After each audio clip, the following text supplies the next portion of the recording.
ആക്കംപൂണ്ടഷ്ടമീ രോഹിണിയൊരു മകലർന്നോരു നാൾ അർദ്ധരാത്രൂ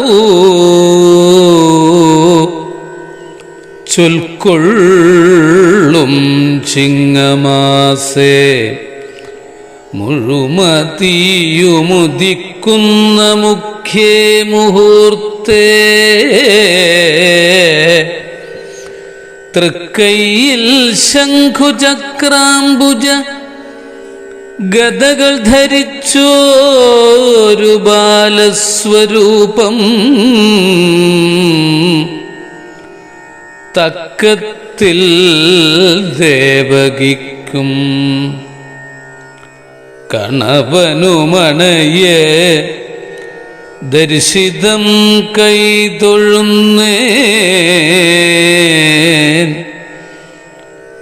തക്കത്തിൽ ദേവകിക്കും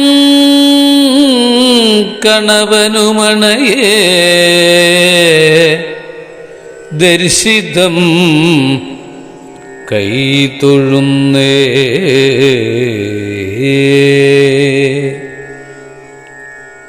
ധന്യാത്മാക്കളെ, സുഹൃതികളെ, എല്ലാവർക്കും സാദര നമസ്കാരം. പൊന്നിൻ ചിങ്ങമാസത്തിൽ ഭഗവാന്റെ അതിവിശേഷപ്പെട്ട അലൗകികമായ ശ്രീകൃഷ്ണ അവതാരം നടന്ന സുദിനങ്ങളാണ് കടന്നുപോയിക്കൊണ്ടിരിക്കുന്നത്. ശ്രീകൃഷ്ണ ഭഗവാന്റെ അവതാരവും ആ അവതാരത്തിൻ്റെ മഹിമയും ഭഗവാന്റെ ബാലലീലകളും അവിടുന്ന് അങ്ങോട്ടുള്ള പ്രധാനപ്പെട്ട ഭഗവത് ലീലകളെല്ലാം കൂട്ടിച്ചേർത്തിണക്കിക്കൊണ്ട് വേദവ്യാസ മഹർഷി ശ്രീമദ് ഭാഗവതത്തിൽ ദശമസ്കന്ധത്തിലൂടെ 90 അധ്യായങ്ങൾ കൊണ്ട് പറയുകയും പിന്നീട് വളരെ പ്രധാനപ്പെട്ടതായിട്ട് ഏകാദശ സ്കന്ധത്തിലൂടെ പറഞ്ഞ് അവസാനിപ്പിക്കുകയും ചെയ്ത ഭഗവാൻ ശ്രീകൃഷ്ണൻ്റെ ദിവ്യലീലകൾ കേരളത്തിൻ്റെ ഭാഷാകവി, മലയാള കവി, പണ്ഡിതശ്രേഷ്ഠൻ, സംസ്കൃതത്തിൻ്റെയും തമിഴിൻ്റെയും സ്വാധീനമുണ്ടായിരുന്ന നമ്മുടെ മലയാള ഭാഷയുടെ ആ പിറവിയിൽ അതിനെയൊക്കെ ശുദ്ധീകരിച്ചുകൊണ്ട് ശുദ്ധമായ മലയാളത്തിൽ എഴുതിയിട്ടുള്ള കൃതിയാണ് കൃഷ്ണഗാഥ അഥവാ കൃഷ്ണപ്പാട്ട്. കൃഷ്ണഗാഥയുടെ കർത്താവ് ചെറുശ്ശേരി നമ്പൂതിരിയാണ്. ഉത്തര കേരളത്തിലെ പഴയ കുറുമ്പനാട് താലൂക്കിൽ വടകരയിൽ ചെറുശ്ശേരി ഇല്ലത്തിലാണ് ജനിച്ചത്. ചെറുശ്ശേരി നമ്പൂതിരി കൊല്ലവർഷം 650-നും 750-നും മധ്യേയാണ് ജീവിച്ചിരുന്നത്. അതായത് കോലത്തുനാട് വാണിരുന്ന ഉദയവർമ്മ രാജാവിൻ്റെ ആജ്ഞപ്രകാരമാണ് അദ്ദേഹത്തിൻ്റെ സദസ്യനായിരുന്ന ചെറുശ്ശേരി നമ്പൂതിരി കൃഷ്ണഗാഥ അഥവാ കൃഷ്ണപ്പാട്ട് രചിച്ചത് എന്നാണ് ഈ രചനയുടെ ആവിർഭാവത്തെക്കുറിച്ചുള്ള ഒരു അറിവ്. മലയാള ഭാഷയിലെ ഏറ്റവും സരളമധുരമായ കൃഷ്ണഗാഥ രചിക്കപ്പെട്ടതോടെയാണ് ഗാഥാരീതിക്ക്, പാട്ട് രീതിക്ക് പ്രചാരം കൈവന്നത്. ഗാഥ എന്നാൽ പാട്ട്. പാട്ട് നമ്മുടെ ജീവിതത്തിൽ വളരെ അധികം സ്വാധീനം ചെലുത്തുന്നതാണ്. പാട്ട് കേൾക്കാൻ ഇഷ്ടപ്പെടാത്തവരായിട്ട് ആരുമില്ല. നമുക്കുണ്ടായിട്ടുള്ള കൃതികളൊക്കെ തന്നെ നമ്മൾ ശ്രദ്ധിച്ചിട്ടുണ്ടെങ്കിൽ മനസ്സിലാകും. എന്താണ് കിളിപ്പാട്ട്, ഭാഗവതം കിളിപ്പാട്ട്, മഹാഭാരതം കിളിപ്പാട്ട്, രാമായണം കിളിപ്പാട്ട് തുടങ്ങിയിട്ട് മഹാത്മാക്കൾ രചിച്ചിട്ടുള്ള ഒരുപാട് പാട്ടുകൾ നമ്മൾ സാധാരണ നിത്യജീവിതവുമായിട്ട് ബന്ധപ്പെട്ട് പറയുന്നതൊക്കെ തന്നെ പുള്ളുവൻ പാട്ട്, അതുപോലെ എന്താണ് കളം പാട്ട്, കളത്തിലെരിയും പാട്ടും തുടങ്ങിയിട്ട് നമ്മുടെ എന്തൊക്കെ പാട്ടുകളല്ലേ, ഉണർത്തുപാട്ട്, ഉറക്കുപാട്ട്, ഉടുക്കു കുട്ടിപ്പാടി വരുന്ന സമ്പ്രദായം, ഇങ്ങനെ പലതും നമ്മൾ പാട്ട് എന്ന് പറഞ്ഞുകൊണ്ട് വളരെ നിസ്സാരമായിട്ടങ്ങ് തള്ളുകയാണെങ്കിലും പാട്ട് എന്ന് പറഞ്ഞാൽ അത് തന്നെയാണ് ഗാഥ എന്ന് പറയുന്നത്. അത് പുഷ്ടി പ്രാപിച്ചത്, അല്ലെങ്കിൽ അങ്ങനെ ഗാഥാ സമ്പ്രദായത്തിന് തിരികൊളുത്തിയത് ഈ മഹാകവിയായ, ഒരു കാവ്യം കൊണ്ട് തന്നെ മഹാകവി പട്ടം നേടിയ, പുരാതന കവിത്രയത്തിൽ ശ്രദ്ധേയനായ ശ്രീ ചെറുശ്ശേരി നമ്പൂതിരിയാണ്. കോലത്തു നാട് വാണിരുന്ന ഉദയവർമ്മ രാജാവിൻ്റെ ആജ്ഞപ്രകാരമാണ് അദ്ദേഹത്തിൻ്റെ സദസ്യനായിരുന്ന ചെറുശ്ശേരി നമ്പൂതിരി കൃഷ്ണഗാഥ രചിച്ചത് എന്ന് പറഞ്ഞു കഴിഞ്ഞു നമ്മളിവിടെ. കൃഷ്ണഗാഥ രചനയെപ്പറ്റി ഒരു കഥയുണ്ട്. എന്താണത്? ചെറുശ്ശേരി നമ്പൂതിരിയും കോലത്തു നാട്ടു രാജാവും കൂടി ഒരിക്കൽ ചതുരംഗം കളിച്ചു കൊണ്ടിരിക്കുകയായിരുന്നു. അന്നത്തെ കാലഘട്ടത്തിൽ നേരം പോക്കിന് വേണ്ടി ഈ ചതുരംഗം കളിക്കുന്ന സമ്പ്രദായം ഉണ്ടായിരുന്നു. അങ്ങനെ ചതുരംഗം കളിച്ചു കൊണ്ടിരിക്കുന്ന സമയത്ത് അടുത്ത് തന്നെ ഉണ്ടായിരുന്നു രാജ്ഞി, അകത്തുണ്ടായിരുന്നു, പൂമുഖത്ത് നിന്ന് കളിച്ചുകൊണ്ടിരിക്കുകയാണ്. പക്ഷെ പെട്ടെന്ന് രാജാവ് തോൽക്കുന്ന ഒരവസ്ഥയിലേക്ക് എത്തി. പറഞ്ഞു കൊടുക്കാൻ പക്ഷം ചേരാൻ പാടില്ലല്ലോ. അപ്പോഴാണ് കുഞ്ഞിനെ തൊട്ടിലിൽ കിടത്തി താരാട്ട് പാടിക്കൊണ്ട് ആ രാജ്ഞി കുറച്ചു സമയം മറ്റ് പല പാട്ടുകളും പാടി. എന്തായാലും കളിക്കിടയിൽ ചിന്തിക്കുമ്പോൾ പാട്ട് കേട്ടാൽ ശ്രദ്ധിക്കും എല്ലാവരും. പെട്ടെന്നാണ് പാടിയത്,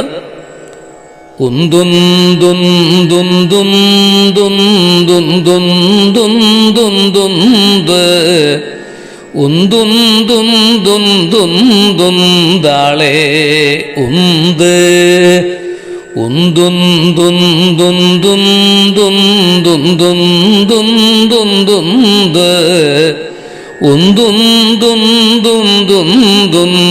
താളേയുന്ത് എന്ന് നീട്ടി ഉറക്കുപാട്ട് രീതിയിൽ പാടുകയും ഉടൻ തന്നെ ശ്രദ്ധിച്ച രാജാവ് കാര്യം മനസ്സിലാക്കി ധരിച്ചു. പെട്ടെന്ന് ആൾക്കരുവിനെ, ചതുരംഗത്തിലെ ഒരു കരുവാണ് ആള്, അതായത് കാലാൾ, ആ കരുവിനെ ഉന്തിയത്. അതോടുകൂടിയിട്ട് ഉന്തി അടിയറവ് പറഞ്ഞു ചെറുശ്ശേരി നമ്പൂതിരിയെ തോൽപ്പിക്കുകയും ചെയ്തു. ചെറുശ്ശേരിക്കും കാര്യങ്ങളൊക്കെ മനസ്സിലായി. ബുദ്ധിമാനായ ചെറുശ്ശേരി ഇല്ലത്തെത്തി ആലോചിച്ചു.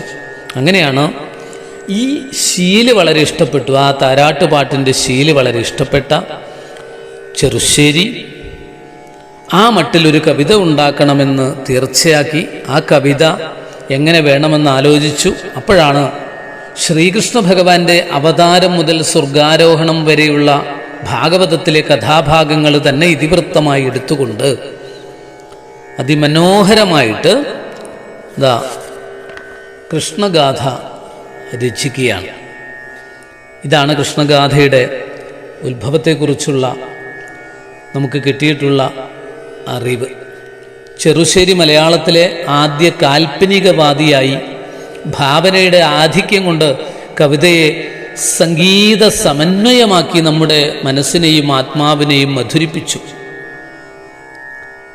അങ്ങനെയുള്ള ചെറുശ്ശേരി അദ്ദേഹത്തിൻ്റെ കവിതകളിലൂടെ പാട്ടുസാഹിത്യത്തെ മനുഷ്യ മനസ്സിൻ്റെ ഭാഷയാക്കി മാറ്റി വലിയൊരു ദൗത്യമാണ് പൂർത്തീകരിച്ചിരിക്കുന്നത്. ഓർമ്മിക്കണം, ഭാഗവതം പഠിക്കുന്നവർക്കൊക്കെ ദശമസ്കന്ധം അറിയാതിരിക്കില്ല. ഒരു കാലഘട്ടത്തിൽ മലയാളത്തിലെ, അതായത് കേരളത്തിലെ വിദ്യാലയങ്ങളിലൊക്കെ തന്നെ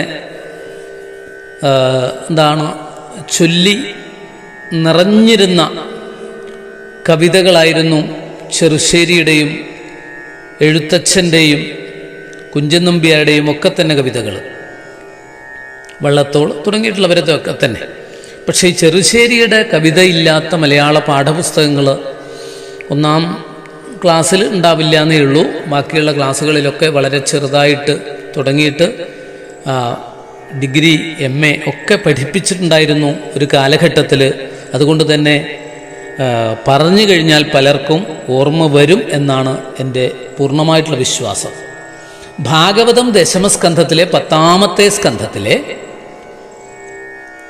അതിശ്രേഷ്ഠമായ പുരാണ കഥ ചെറുശ്ശേരി കൃഷ്ണഗാഥയാക്കി രൂപാന്തരപ്പെടുത്തി അതിൽ കാവ്യരസം നിറഞ്ഞു കവിഞ്ഞു ജീവിതഗന്ധിയായി തീർന്നു. ചെറുശ്ശേരിയുടെ ഏറ്റവും വലിയ സിദ്ധി കവിയുടെ കാൽപ്പനിക ഭാവന തന്നെയാണ്. ലോക സാഹിത്യത്തിലെ ഏറ്റവും അപൂർവമായ കാൽപ്പനിക കഥാപാത്രമായി കൃഷ്ണനെ ആവിഷ്കരിച്ച കവി ചെറുശ്ശേരി പാരമ്പര്യത്തിൻ്റെ വേരുകളിൽ നിന്ന് വിട്ടുനിൽക്കാതെ തന്നെയാണ് മനോഹരമായ ഒരു കാൽപ്പനിക മഹാകാവ്യം തീർത്തിരിക്കുന്നത്. ഭാഗവതം ദശമസ്കന്ധമാണ് കൃഷ്ണഗാഥയുടെ കഥാവസ്തു എന്ന് ഒരിക്കൽ കൂടി മനസ്സിലാക്കുക. ഭാഗവത കഥയെ അധികമൊന്നും വ്യത്യാസപ്പെടുത്താതെ തന്നെ പുനരവതരിപ്പിക്കുകയാണ് ചെറുശ്ശേരി ചെയ്തത്. എങ്കിലും ഭാഗവതം അതേപടി മലയാളത്തിലേക്ക് പകർത്തുകയാണ് ചെയ്തത് എന്ന് പറയാൻ സാധ്യമല്ല. വിഷ്ണുഭക്തിയെ കേന്ദ്രീകരിച്ച് രചിച്ച ഗ്രന്ഥം എന്ന നിലയിൽ ഭക്തി സംവർദ്ധകങ്ങളായ സ്തുതികളും മറ്റും ഭാഗവതത്തിൽ ഇഷ്ടം പോലെയുണ്ട്. അങ്ങനെ ദർശനപരമായ ഔന്നത്യം പുലർത്തുന്ന അതിശ്രേഷ്ഠമായ ഗ്രന്ഥം തന്നെയാണ് മലയാളത്തിൽ ആദ്യമായിട്ട് അതിമനോഹരമായ ഒരു കാവ്യമായിട്ട് വന്നിരിക്കുന്നത്. ചിങ്ങമാസത്തിൽ നമ്മുടെ മലബാറിലൊക്കെ തന്നെ ഓരോ ഭവനങ്ങളിലും ഓരോ കുടുംബങ്ങളിലും ഒരു മാസക്കാലം നീട്ടിപ്പാടിക്കൊണ്ടിരുന്നത് ഈ കൃഷ്ണഗാഥയായിരുന്നു. അങ്ങനെ ഒരു സവിശേഷത കൂടി ഇതിനുണ്ട്. അതുകൊണ്ട് മറക്കാതെ വീണ്ടും നമ്മൾ ഭാഗവതം പഠിക്കുന്നവരും ഇതിനോട് താല്പര്യമുള്ളവരും ആസ്തികന്മാരൊക്കെ തന്നെ ഇതൊന്ന് പരിചയപ്പെടണം എന്നുള്ള ഉദ്ദേശത്തോടു കൂടിയിട്ടാണ് വീണ്ടും ഇതിനെക്കുറിച്ചൊന്ന് പരിചയപ്പെടുത്തുന്നത്. ഒരുപാട് പേര് ഇതിനെ പരിചയപ്പെടുത്തണമെന്ന് പറഞ്ഞിരുന്നു. അതുകൊണ്ട് തന്നെയാണ് ഇങ്ങനെ ഒരു സംരംഭത്തിന് പുറപ്പെട്ടത്. 12 സ്കന്ധങ്ങളുള്ള ഭാഗവതത്തിൽ 10ാമത്തെ സ്കന്ധമാണ് ഭഗവാന്റെ അവതാരം തൊട്ട് തുടങ്ങുന്ന ചരിത്രം. അങ്ങനെ കൃഷ്ണഗാഥയിലുടനീളം ചെറുശ്ശേരിയുടെ മഹത്വം, അദ്ദേഹത്തിൻ്റെ ഭാവനാവിലാസം നമുക്ക് കാണാം. ഭഗവാന്റെ അവതാരം തൊട്ട് പിറവി തൊട്ട് സ്വർഗാരോഹണം വരെ എന്ന് പറഞ്ഞില്ലേ. അശരീരി കേട്ടത്, അവതാര സന്ദർഭം, ബാലലീലകൾ, പൂതനാമോക്ഷം, തൃണാവർത്തമോക്ഷം, ശകടാസുര ഭഞ്ജനം, അനേകം അസുരന്മാരെ നിഗ്രഹിക്കുന്ന ഭഗവാന്റെ ദിവ്യമായ ബാലലീലകൾ, ബ്രഹ്മാവിൻ്റെ പരീക്ഷണം, വത്സസ്തയം, ബ്രഹ്മാവ് സ്തുതിക്കുന്ന ബ്രഹ്മസ്തുതി, കെട്ടിയിട്ടിടുന്ന ഉരലും വലിച്ചുകൊണ്ട് മുട്ടുകുത്തി അങ്ങനെ അമ്പാടിയിലൂടെ സഞ്ചരിച്ച് മരുതുവൃക്ഷങ്ങൾ പൊട്ടിച്ചതും അതിൽ ശാപമോക്ഷം കൊടുത്തുകൊണ്ട് നളഗോപുര മണിഗ്രീവന്മാരെ അനുഗ്രഹിച്ചതുമായിട്ടുള്ള ചരിത്രം, ഗോപികമാരുടെ ദിവ്യമായ ചരിത്രം, രാസലീലകൾ, ഗോവർദ്ധന ഉദ്ധാരണം, ഭഗവാന്റെ കാളിയമർദ്ദനം തുടങ്ങിയിട്ടുള്ള ലീലകൾ, ത്രിവിക്രയെ അനുഗ്രഹിക്കുന്ന ലീലകൾ, സാന്ദീപനിയുടെ മഹർഷിയുടെ സമീപത്തെത്തുന്നത്, ഗുരുദക്ഷിണ നൽകുന്നത്, രുക്മിണിയെ വിവാഹം കഴിക്കുന്നത്, കുചേലബ്രാഹ്മണനെ അനുഗ്രഹിക്കുന്നത്, ഗുരുപുത്രനെ പാതാളത്തിൽ നിന്നും വീണ്ടെടുത്ത് ഗുരുദക്ഷിണയായി സമർപ്പിക്കുന്നത് തുടങ്ങിയിട്ടുള്ള ഈ കഥാഭാഗങ്ങളൊക്കെ വളരെ മനോഹരമായിട്ട് അവതരിപ്പിച്ച കൃഷ്ണഗാഥ എല്ലാം കൊണ്ടും ശ്രേഷ്ഠമാണ്. അങ്ങനെയുള്ള കൃഷ്ണഗാഥയെ പരിചയപ്പെടാൻ നമുക്ക് ഓരോരുത്തർക്കും കേന്ദ്ര കഥാപാത്രമായ കൃഷ്ണനെ അവതരിപ്പിക്കുന്നതിൽ കവി പുലർത്തിയിട്ടുള്ള സഹൃദയത്വം പ്രശംസാർഹമാണ്. അങ്ങനെയുള്ള ആർദ്രഹൃദയത്വവും മനസ്ഥൈര്യവും നയചാതുര്യവും എല്ലാം സമ്മേളിക്കുന്ന കൃഷ്ണൻ്റെ സ്വാഭാവികമായ ആവിഷ്കാരം തീർച്ചയായും നമുക്കൊക്കെ പരിചയപ്പെടാനും ഹൃദയത്തിൽ സൂക്ഷിക്കാനുമുള്ളതാണ്. അങ്ങനെ നമുക്ക് ഈ കൃഷ്ണഗാഥ ഈ പൊന്നിൻ ചിങ്ങമാസത്തിൽ വേണ്ടതുപോലെ ഒന്ന് മനസ്സിലാക്കാൻ എങ്കിലും ശ്രവണം ചെയ്യാനെങ്കിലും സാധിക്കട്ടെ എന്ന് ആത്മാർത്ഥമായിട്ട് പ്രാർത്ഥിക്കുന്നു. നമുക്കൊന്ന് പരിചയപ്പെടാം. ഹരി ഓം നമസ്കാരം. കൃഷ്ണഗാഥ അഥവാ കൃഷ്ണപ്പാട്ട് മഞ്ജരി വൃത്തത്തിലാണ് രചിച്ചിട്ടുള്ളത്. മഞ്ജരി വൃത്തം എന്ന് പറയുന്നത് മലയാളത്തിലെ അതിമനോഹരമായിട്ടുള്ള ഈണത്തിൽ നമുക്ക് ചൊല്ലാൻ പറ്റിയിട്ടുള്ള ഒരു വൃത്തമാണ്. അതുകൊണ്ട് തന്നെ കൃഷ്ണഗാഥയുടെ രാഗം മഞ്ജരി എന്നുകൂടി പറയാറുണ്ട്. ഈ മഞ്ജരി വൃത്തത്തിലുള്ള കൃതികള് അല്ലെങ്കിൽ വരികള്, ഈരടികള് നമുക്ക് പല രീതിയിലും പല ഈണത്തിലും ചൊല്ലാമെന്നുള്ളതാണ് അതിൻ്റെ ഒരു മഹത്വം. പക്ഷേ ഈ കൃഷ്ണഗാഥയ്ക്ക് മാത്രം ഒരു സമ്പ്രദായം, ഏതായാലും വേഗത്തിൽ ചൊല്ലിയിട്ട്, ഇപ്പോൾ നമ്മൾ ഒരു നദോന്നത വൃത്തത്തില് വള്ളംകളിയുടെ പാട്ട്, അത് വളരെ സാവധാനത്തിൽ ഉറക്കുപാട്ട് പോലെ പാടിക്കഴിഞ്ഞാൽ അതിൻ്റെ സൗന്ദര്യം നഷ്ടപ്പെടും. അതുപോലെ ഇത് തന്നെ കുമ്മിയടിയുടെ പാട്ടിന്റെ രൂപത്തിലൊക്കെ പാടാം. പക്ഷെ അതൊന്നും അല്ല അതിൻ്റെ യഥാർത്ഥ രീതി ആയിട്ട് നമുക്ക് പറഞ്ഞു തന്നിരിക്കുന്നത്. അതുകൊണ്ട് തന്നെ നമുക്ക് ആ ഒരു ഈണത്തിൽ, ആ ഒരു ശീലില്, കൃഷ്ണഗാഥയുടെ ശീലില് അത് വളരെ പതിഞ്ഞ മട്ടാണ്, സാവധാനത്തിലാണ്. കാരണം ഒരു കുട്ടിയെ ഉറക്കിയെടുക്കാനുള്ള ബുദ്ധിമുട്ട് നമുക്കറിയാലോ, തൊട്ടിലാട്ടിയിട്ട്. അങ്ങനെ വളരെ സാവധാനത്തിലായിട്ട് അങ്ങനെ മെല്ലെ മെല്ലെ ആയിക്കഴിഞ്ഞാൽ മാത്രമേ അതിന് മനോഹാരിത ഉണ്ടാവുകയുള്ളൂ. പക്ഷെ അത് നമ്മൾ ചൊല്ലേണ്ടുന്ന രീതി അങ്ങനെയായിരുന്നു. ഈ ചുരുങ്ങിയ കഥാഭാഗങ്ങൾ ഒരു മാസം കുറേശ്ശെയായിട്ട് പാരായണം ചെയ്തു വന്നിരുന്നത്. നമുക്ക് ആ രീതി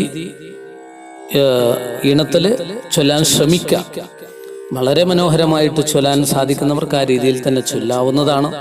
ഇത് തന്നെ പല പല രീതിയിലും അവതരിപ്പിക്കാവുന്നതാണ്. നമുക്കൊന്ന് പഴയ സമ്പ്രദായത്തിൽ ഒന്ന് ചൊല്ലി നോക്കാം. കൃഷ്ണഗാഥയിലെ ഒന്നാം ഭാഗം കൃഷ്ണോൽപത്തി അഥവാ കൃഷ്ണ അവതാരം.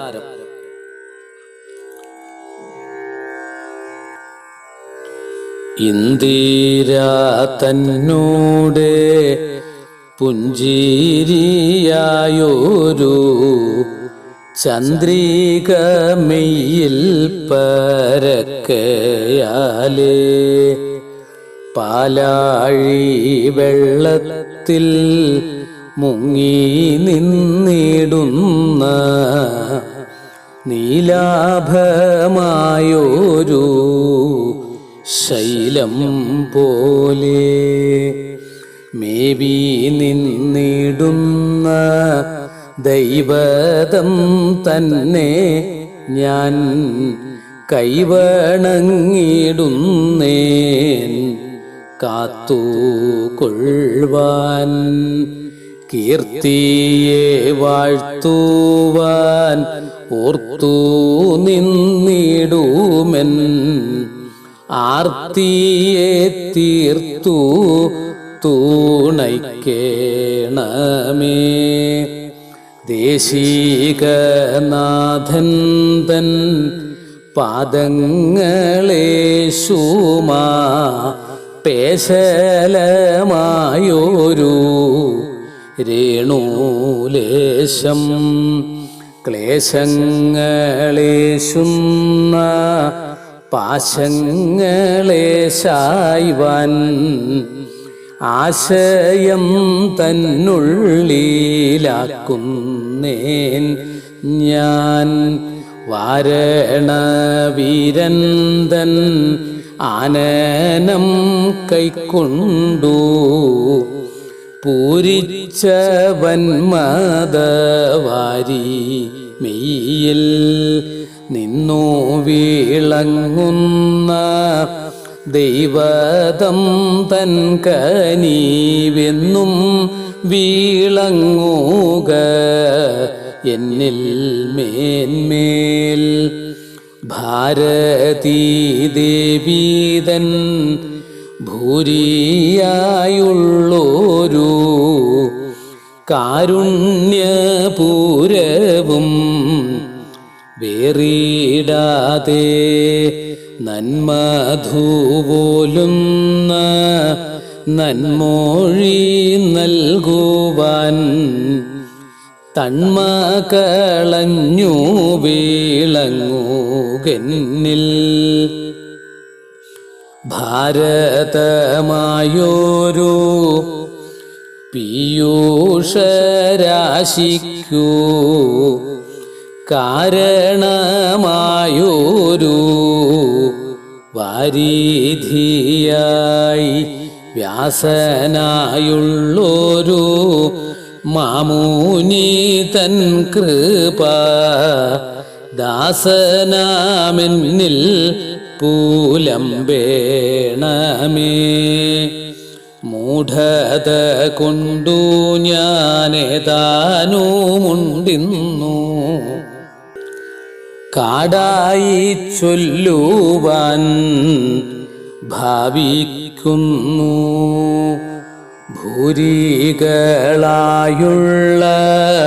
സുരികളെല്ലാരും ചീറാതെ നിന്നു പോറുക്കേണമേ. സംസാരമോക്ഷത്തിൻ കാരണമായതോ വൈരാഗ്യമെന്നല്ലോ ചൊല്ലി കേൾപ്പൂ. എന്നതു തന്നെ വരുത്തി നിന്നിടുവാൻ ഇന്നീതു തന്നെ ഞാൻ നിർമ്മിക്കുന്നു. ബോധമില്ലാതെ ഞാൻ ഏതുമേ വല്ലാതെ ഗാഥയായി ചൊല്ലുന്നു ഭാഷയായി.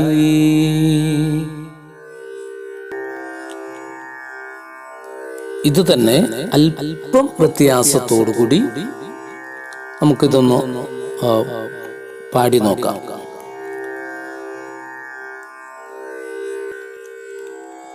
നിർഗുണമായുള്ളോരീശനെ കൊണ്ടല്ലോ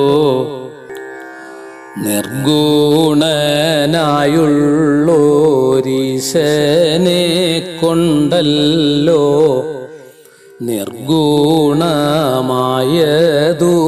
ചേരുമപ്പോൾ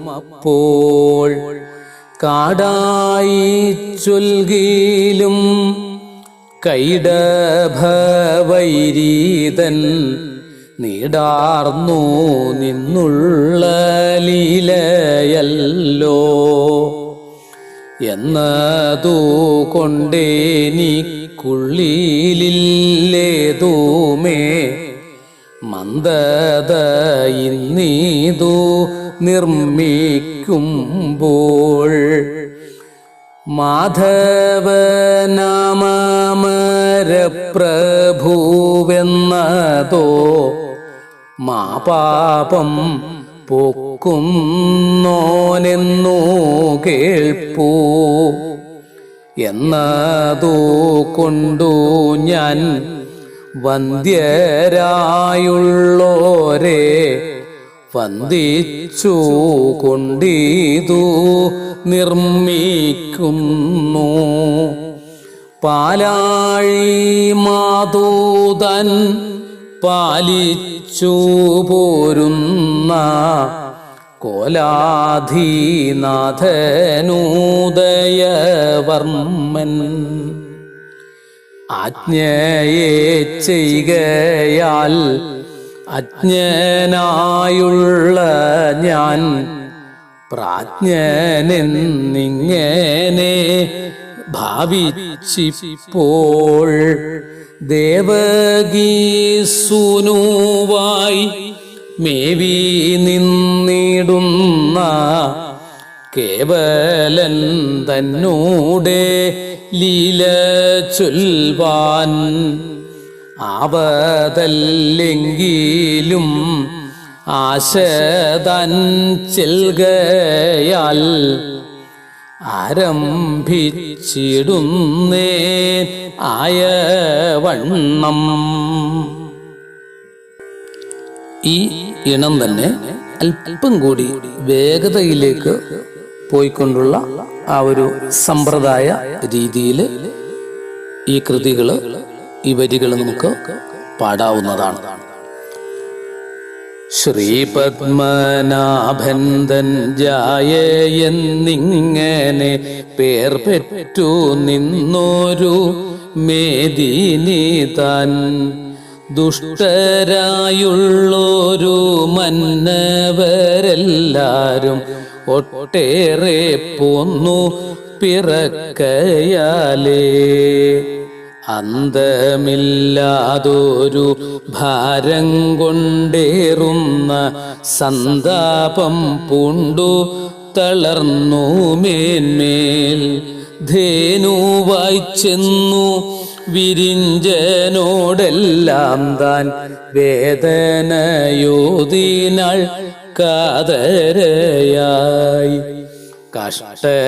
കഷ്ടരായുള്ളൊരു ദുഷ്ടരെ സൃഷ്ടിച്ച തൊട്ടേറി പോകുന്നു തമ്പുരാനെ ഭാരത്തെ കൊണ്ടു ഞാൻ പാതാള ലോകത്തു പാരാതെ വീഴുന്നതുണ്ടു നേരെ ഇണ്ടലെ തൂകുന്ന വൻഭാരമിങ്ങനെ ഉണ്ടായില്ലെന്നുമേ പണ്ടെനിക്കോ കുമ്പിട്ടു നിന്നൊരു കൂർമ്മവും ചെഞ്ചമ്മേ തൺപെട്ടു പോകുന്നതുണ്ടു പാർത്താൽ ഊക്കനായി നിന്നൊരു പന്നഗനാഥനു ശൂൽക്കാരമേറുന്നു തിന്നീതെല്ലാം ആനകളെല്ലാമേ ദീനങ്ങളായി തൻ ആനനം താഴ്ത്തിത്തളർന്നു കൂടി മാമയനായോനെ ഭാരത്തെ കൊണ്ടു ഞാൻ നാമാവശേഷയായി പോകും മുമ്പേ പാരാതെ കണ്ടെന്നെ പാലിച്ചു കൊള്ളണം കാരുണ്യകാതലേ കൈതൊഴുന്നേൻ വേദന പൂണ്ടോരു മേദിനിയാലിതോ വേദിതനായ വിരിഞ്ചനപ്പോൾ വാനവർ ചൂഴുറ്റുമേദിനിദാനുമായി വാർത്തിങ്കൾ മൗലിതൻ ആലയത്തിൽ പാരാതെ ചെന്നവർ ചൊല്ലിനാരെല്ലാരും പാലാഴി തന്നിലും ചെന്നു പിന്നെ വാരുറ്റു നിന്നൊരു വാക്കുകൊണ്ടന്നേരം വാരിജ നേത്രനെ വാഴ്ത്തിച്ചൊന്നാർ.